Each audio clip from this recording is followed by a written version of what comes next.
Radhe Radhe. My channel में आपका स्वागत है। आज की इस वीडियो में आप सीखेंगे रिप्रेजेंटेशन ऑफ ग्राफ। कुछ स्टूडेंट्स ने मुझे कमेंट करके कहा था इस पर वीडियो बनाने के लिए। तो देखिए, दो उसके टाइप्स होते हैं, एक होता है मैट्रिक्स रिप्रेजेंटेशन, दूसरा होता है लिंक्ड रिप्रेजेंटेशन।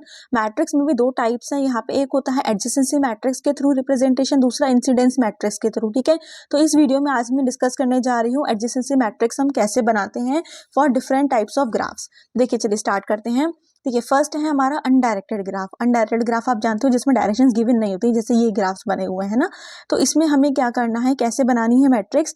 देखिए, अगर आपके ग्राफ पे n वर्टेक्स हैं, ठीक है, तो और a एडजेसेंसी मैट्रिक्स को a से डिनोट करें अगर हम, तो ये कितने ऑर्डर की होती है, n क्रॉस n की। अगर n वर्टेक्स है तो n क्रॉस n की। जैसे यहाँ पे 5 वर्टेक्स है तो मैट्रिक्स कितने की बनेगी, 5 क्रॉस 5 ऑर्डर की। ठीक है, 5 रोज 5 कॉलम्स होंगे।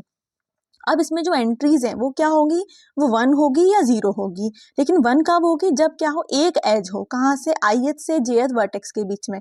अगर एक एज है तो 1, मतलब 2 होंगी तो 2 हो जाएगा। ठीक है, इसलिए मैंने लिखा n एज, है ना। तो एक एज के इसलिए करस्पॉन्ड करेगी 1 को, याद रखिए। पर एज है ही नहीं तो क्या आ जाएगा, 0।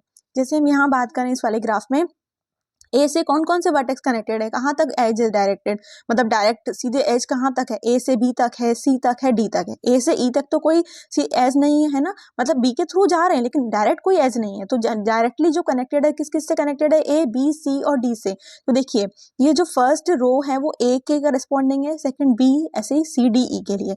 ऐसे ही फर्स्ट कॉलम में मैंने यहाँ पे ए बी सी डी लिख दिया, मतलब ये किसको करस्पॉन्ड कर रहा है, फर्स्ट वर्टेक्स ए को।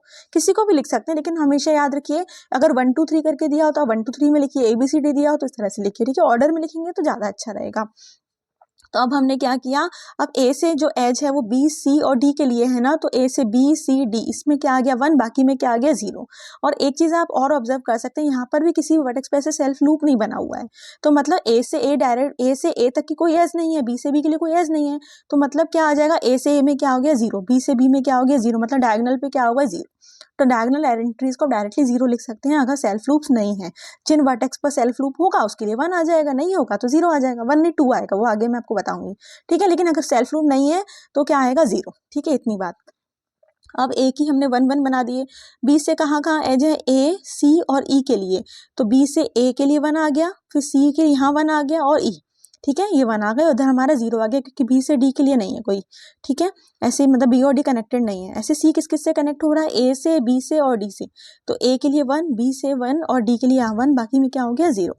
तो जिस जिससे जो कनेक्टेड है वहाँ 1 आ गया, बाकी 0 आ गए। ठीक है, एक और मैंने ग्राफ लिया है, पर यहाँ पर देखो सेल्फ लूप है, तो कहाँ पर है, बी पर है, ए और सी पर नहीं है। तो देखो ए और सी के डायगोनल एंट्री क्या हो गई 0।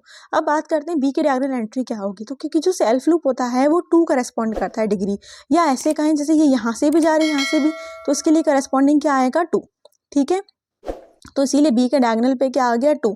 तो कहने का मतलब है, अगर सेल्फ लूप किसी वर्टेक्स पे बना होता है तो 0 होता है, 2 होता है। अगर सेल्फ लूप बना होता है तो नहीं बना होता है तो 0 होता है। ठीक है, फिर से मैं रिपीट कर रही हूँ, अगर सेल्फ लूप अगर यहाँ पे नहीं बना है तो यहाँ पे 0 है, सी पे नहीं बना है तो 0 है, और बी पे बना है तो क्या आ जाएगा 2। ठीक, अब अच्छा एजेस देख लें, या वर्टेक्स कौन कौन से कनेक्टेड है, ए से सिर्फ बी कनेक्टेड है ना, तो ए से बी सेकेंड एंट्री में यहाँ पे क्या आ गया 1। ठीक है, ए से सी कनेक्टेड नहीं है तो क्या हो गया 0। ऐसे बी से कौन कनेक्टेड है, ए कनेक्टेड है तो 1 आ गया। अब बी से सी कनेक्टेड है लेकिन यहाँ 2 एजेस दे रखी हैं, तो कितनी बार, 2 बार कनेक्टेड हो रहा है ना ये, तो इसलिए क्या आ जाएगा यहाँ पे 2। ठीक है, तो 1 एज के लिए 1 आता है, 2 एजेस के लिए 2 हो जाएगा, 3 एजेस होती, मान लीजिए एक और मल्टीपल एजेस होती तो क्या आ जाता, 3 आ जाता। ठीक है, सेल्फ लूप कितना कंट्रीब्यूट करता है 2, तो ये बात याद रखिएगा। ऐसे सी के लिए देखें, सी ए से कनेक्टेड नहीं है तो 0 आ गया, सी बी से कनेक्टेड है, 2 एजेस के थ्रू कनेक्टेड है तो इसलिए 2 आया, सी से कनेक्टेड नहीं है, सेल्फ लूप नहीं है तो क्या आया 0। ठीक है, अब इस ग्राफ में कुछ इंपॉर्टेंट पॉइंट्स हैं जो आपके ऑब्जर्वेशन के लिए हैं। देखो, आप एक चीज़ यहाँ देख सकते हो कि ये जो मैट्रिक्स है वो सिमेट्रिक है। कैसे, इसका फर्स्ट रो फर्स्ट कॉलम के बराबर है, सेकंड रो सेकंड कॉलम के बराबर है, थर्ड रो थर्ड कॉलम के बराबर, तो हर रो उसके करस्पॉन्डिंग कॉलम के बराबर है, तो रो कैसी है, सिमेट्रिक है। ठीक है, ऐसे यहाँ पर तो अनडायरेक्टेड ग्राफ में जो मैट्रिक्स मिलती है वो कैसी होती है, सिमेट्रिक होती है। ठीक है, डायगोनल पे 0 आ जाता है अगर उस वर्टेक्स पे सेल्फ लूप नहीं है, अदरवाइज अगर एक सेल्फ लूप है तो 2 आ जाता है। ठीक है, तो ये पॉइंट्स मैंने लिख भी दिए हैं, देखिए कि एडजेसेंसी मैट्रिक्स सिमेट्रिक हो कि डायगोनल एलिमेंट 0 होंगे, सेल्फ रूट नहीं है, और है तो वो कितना कॉरेस्पॉन्ड करेगा 2 को। ठीक है, एक और चीज़, इसकी कितनी डिग्री है कि 1 2 3 3 की डिग्री है ना, और आप ये भी देख सकते हो इसकी रो का टोटल करें तो 3 आ रहा है, या ए के कॉलम का टोटल करें तो 3 आ रहा है। ऐसी ई की डिग्री कितनी है 1, तो ई के कॉलम का टोटल भी 1 है, ई की रो का टोटल भी 1 है, तो ई का किसी भी वर्टेक्स के लिए रो सम या कॉलम सम क्या है उसकी डिग्री के बराबर होता है। तो ये कुछ ऑब्जर्वेशंस हैं, तो मैंने यहाँ ये पॉइंट्स को नोट करके आपके लिए लिखा है। ठीक है, लूप जो है वो किसके लिए एंट्री कितनी हो जाती है 2, तो ये भी यहाँ मेंशन कर दिया है ताकि ये पॉइंट्स आप ध्यान रखें। अब हम बात कर लेते हैं डायरेक्टेड ग्राफ के लिए। तो डायरेक्टेड ग्राफ में क्या होती है, डायरेक्शंस होती हैं, है ना। तो ये जैसे इन डिग्री आउट डिग्री आप पढ़ते हैं, तो यहाँ पे क्या हो रहा है, जो रे है वो या जो डायरेक्शन डायरेक्टेड एज है वो बाहर की तरफ है, डायरेक्टेड अवे है।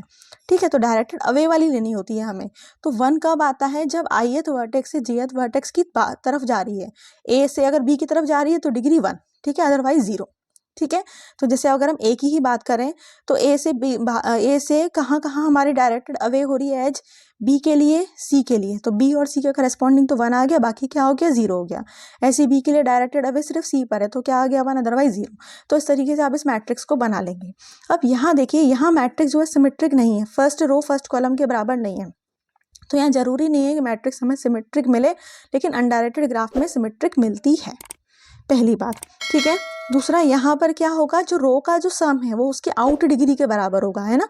जैसे यहाँ पे इस रो का सम कितना है आपका 2, ठीक है, तो उसकी आउट डिग्री भी कितनी है 2 है। ठीक है, यहाँ पे बी का रो सम कितना है 1, ठीक है, तो उसकी आउट डिग्री भी कितनी है 1। ठीक है, तो ये याद रखिए कि जो रो सम है वो किसके बराबर है, आउट डिग्री के। ठीक है, अच्छा, इसमें सिमेट्रिक नहीं है तो जरूरी नहीं है कि कॉलम सम भी हो, तो यहाँ पे मैंने एक्चुअली लिख दिया, पर ये नहीं आएगा। ठीक है, एक्चुअली मैंने खुद ऑब्जर्व किए तो वो लिख दिए थे पॉइंट, तो याद रखिएगा रो सम जो है वो आउट डिग्री के बराबर है। इससे कोई पूछता नहीं इन पॉइंट्स को, बट अपने ऑब्जर्वेशन के लिए हमें पता होने चाहिए। फिर नेक्स्ट हमने लिया है यहाँ पे वेटेड ग्राफ। तो वेटेड ग्राफ में क्या होता है, वेटेड में डायरेक्टेड भी हो सकता है, अनडायरेक्टेड भी हो सकता है, तो बस फर्क इसमें इतना है कि वेट दे रखे होते हैं। तो ए से जो वर्टेक्स कनेक्टेड हैं उनके जो वेट है बस हम वो लिख देंगे। जैसे ए से कनेक्टेड है बी सी और डी, है ना, तो यहाँ लिखा भी मैंने AIJ में क्या लिखते हैं, वेट लिखते हैं। अगर एज एग्जिस्ट करती है तो उसका वेट, अदरवाइज 0। ठीक है, WIJ क्या है, वेट है। तो जैसे ए से कनेक्टेड है बी सी और डी, तो बी सी और डी पे उनके वेट लिख दिए 2 4 और 6। ठीक है, ई नहीं है तो 0 आ गया, ए पे कोई सेल्फ लूप नहीं है तो वेट भी नहीं है तो 0 हो गया। ठीक है, ऐसे बी से कनेक्टेड ए और सी ई, ए सी ई 2 5 3, और जो नहीं है उनके लिए क्या हो गया 0। ठीक है, तो बस यहाँ पे वेट लिखना है, उसमें हम 1 लिख रहे थे। ऐसे ही डायरेक्टेड में, तो डायरेक्टेड और एज वाले में वही देखेंगे जिसमें डायरेक्टेड अवे है। तो डायरेक्टेड अवे वाली कौन सी है, इसे बी और सी। ठीक है, तो बी और सी में एंट्री आएगी, बट अब कितनी आएगी, जो वेट है वो 2 और 4। जब वेट नहीं था तो हम 1 1 लिख रहे थे। ठीक है, जब वेट है तो उस वेट को लिखते हैं, बस बाकी वही तरीका है। ठीक है, तो इस तरीके से हम एडजेसेंसी मैट्रिक्स बनाते हैं, चाहे वो वेटेड ग्राफ हो या अनवेटेड ग्राफ हो, या डायरेक्टेड ग्राफ हो या अनडायरेक्टेड ग्राफ हो। आई होप आपको ये टॉपिक अच्छे समझ आया होगा। Wish you all the best, take care, Radhe Radhe.